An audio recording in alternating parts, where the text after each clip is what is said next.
Hi. പല രക്ഷിതാക്കൾക്കും പഠന വൈകല്യം എന്ന് പറയുമ്പോൾ അത് എന്താണ് എന്നുള്ളത് തിരിച്ചറിയാൻ കഴിയുന്നില്ല. ഇന്നത്തെ ടോപ്പിക്ക് നമുക്കതാക്കാം. പഠന വൈകല്യം എന്ന് പറഞ്ഞാൽ നിങ്ങളുടെ കുട്ടിക്ക് ബുദ്ധിയില്ല എന്ന അർത്ഥമില്ല. നിങ്ങളുടെ കുട്ടിക്ക് എന്തോ വൈകല്യമുണ്ട് അങ്ങനെ കേൾക്കാൻ ഒരിക്കലും നിങ്ങൾ ആഗ്രഹിക്കുന്നുമില്ല. പക്ഷേ പഠന വൈകല്യമുള്ള കുട്ടികളെ സംബന്ധിച്ചിടത്തോളം നല്ല ബുദ്ധിയുള്ള കുട്ടികളായിരിക്കും. എല്ലാ കാര്യങ്ങളിലും അവർ ഓക്കെ ആയിട്ടുള്ള കുട്ടികളുണ്ടാവാറുണ്ട്. നല്ല ഇൻ്റലിജൻ്റ് ആയിട്ടുള്ള കുട്ടികളുണ്ടാവാറുണ്ട്. പക്ഷെ അവരുടെ പ്രോബ്ലം പഠനത്തിൽ മാത്രമായിരിക്കും ഉണ്ടാകുക. എന്ന് വെച്ചാൽ നമ്മുടെ ബ്രെയിനിലെ ചില ന്യൂറോ ട്രാൻസ്മിറ്ററിൻ്റെ ഇംബാലൻസ് കാരണം വരുന്ന ഒരു പ്രോബ്ലമാണ് ഈ ഒരു പഠന വൈകല്യം എന്ന് പറയുന്നത്. അതിനർത്ഥം കുട്ടികൾക്ക് ഇപ്പോൾ എഴുതാനും വായിക്കാനും അറിയുന്നില്ലെങ്കിൽ ഒന്നും അറിയാത്ത കുട്ടിയാണ്, അല്ലെങ്കിൽ ഒരു കഴിവുമില്ല, ഒന്നിനും കൊള്ളൂല എന്നുള്ള രീതിയിലോട്ടല്ല. എന്നാൽ പല കുട്ടികളുടെയും മൈൻഡിലോട്ട് രക്ഷിതാക്കൾ ഇങ്ങനെയുള്ള ഓരോ തോട്ടുകൾ കടത്തിവിടുന്നത് കാരണം പല കുട്ടികളും ഒരുപാട് വേദനിച്ചിട്ട് പല രീതിയിലോട്ട് പോകുന്നു. അവരുടെ റിലാക്സേഷൻ ഹാപ്പിനെസ്സിന് വേണ്ടി പല കാര്യങ്ങൾ ചെയ്യുന്നു. അതുപോലെ തന്നെ ഇത് കാരണം ലഹരിയിലോട്ട് വരെ പോയിട്ടുള്ള കുട്ടികളുണ്ട്. കാരണം സ്കൂളിൽ നിന്ന് ഒറ്റപ്പെടുന്നു, ടീച്ചേഴ്സിൻ്റെ ഇടയിൽ ഒറ്റപ്പെടുന്നു, ഫ്രണ്ട്സിൻ്റെ ഇടയിൽ ഒറ്റപ്പെടുന്നു. വീട്ടിൽ വന്നിട്ടുണ്ടെങ്കിലും ഈ ഒരു പഠനം എന്നുള്ളതിൻ്റെ പേരിൽ അവരൊറ്റപ്പെടുത്തുന്നു, മറ്റുള്ളവരെ കുട്ടികളുമായിട്ട് താരതമ്യപ്പെടുത്തുന്നു, അവരൊന്നിനും കൊള്ളാത്തവരാക്കിയിട്ട് മാറ്റുന്നു. ഇങ്ങനെയുള്ള കാരണങ്ങൾ അവരെ നന്നായിട്ട് ബാധിക്കുന്നുണ്ട്.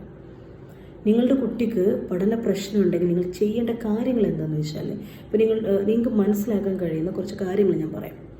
ഇവർക്ക് ബുദ്ധി ഉണ്ടാവും, എല്ലാ കാര്യത്തിലും ഇവർ ഓക്കെ ആയിരിക്കും, പഠിക്കാൻ മാത്രം ഇവരെ കൊണ്ട് പറ്റുന്നില്ല. എഴുതുമ്പോൾ മിസ്റ്റേക്കുകൾ വരുന്നു, ചിഹ്നങ്ങൾ അറിയുന്നില്ല, തെറ്റിപ്പോകുന്നു. മലയാളമാണെങ്കിലും ഇംഗ്ലീഷ് ആണെങ്കിലും ഒന്നും അവർക്ക് കറക്റ്റ് എഴുതാൻ പറ്റുന്നില്ല, അക്ഷരങ്ങളിടയിൽ വിട്ടുപോകുന്നു. ചിലപ്പോൾ പോയി എന്നുള്ളത് പേയ് എന്നുള്ള രീതിയിലോട്ട് മാറുന്നു, ചിഹ്നങ്ങളുടെ ഡിഫറൻസ് വരുന്നു. ഇങ്ങനെയുള്ള കുറേ പ്രശ്നങ്ങൾ സിമ്പിളായിട്ട് പറഞ്ഞതിന് ഓരോന്നിനും ഓരോ പേരുകളുണ്ടെങ്കിലും സാധാരണ ഒരു പാരൻറ്റിന് മനസ്സിലാവുന്ന രീതിയിലാണ് ഞാൻ പറയുന്നത്. ഇപ്പോൾ മാത്സിൽ പ്രോബ്ലംസ് വരുന്ന ഡിസ്കാൽക്കുലിക്കായിട്ടുള്ള ഒരു കുട്ടികളുണ്ടാവും. അവരെ സംബന്ധിച്ചിടത്തോളം അവർക്ക് ലാംഗ്വേജിൽ ഒരു കുഴപ്പവും ഉണ്ടാവില്ല. അവർ നന്നായിട്ട് എഴുതും, നന്നായിട്ട് വായിക്കും. പക്ഷെ മാത്സിൻ്റെ ബേസിക് പോലും അവർക്ക് അറിയില്ല. കൂട്ടാൻ അറിയുന്നില്ല, ഗുണിക്കാൻ അറിയുന്നില്ല, അഡീഷന് മൾട്ടിപ്പിൾ അറിയുന്നില്ല, ഒന്നും അറിയുന്നില്ല. അവർക്ക് മാത്സ് വളരെ ബുദ്ധിമുട്ടായിട്ട് മാറുന്നു. ഈ ഒരു ഏരിയയിൽ വരുമ്പോൾ ചില കുട്ടികളെ സംബന്ധിച്ചിടത്തോളം ലാംഗ്വേജൊക്കെ ഓക്കെയാണ്, മാത്സ് മാത്രം അവർക്ക് തന്നെ അറിയില്ല എനിക്ക് എന്താ പ്രോബ്ലം എന്നുള്ളത്.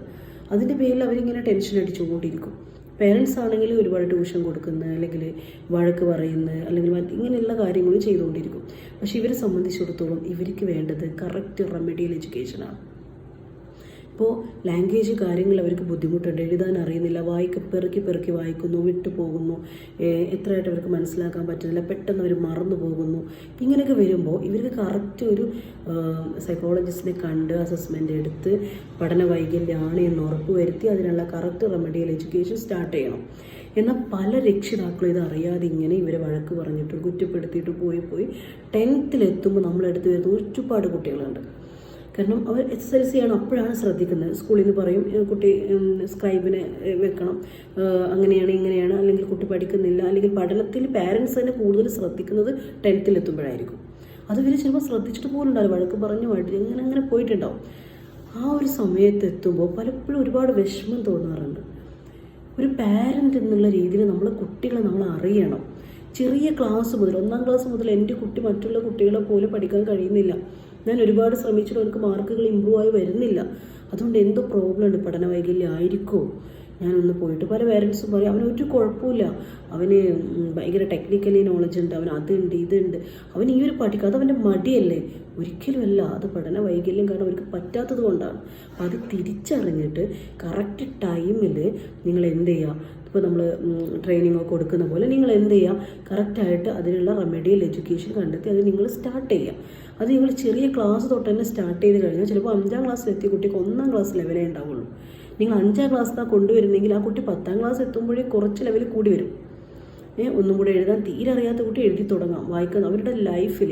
ഇപ്പോൾ നമ്മളെടുത്ത് തന്നെ വരുന്ന എനിക്ക് ഏറ്റവും വിഷമം തോന്നിയ ഒരു 26 വയസ്സായിട്ടുള്ളൊരു പയ്യൻ വരാറുണ്ട്. അവനൊരു ഷോപ്പിൽ നിൽക്കുക.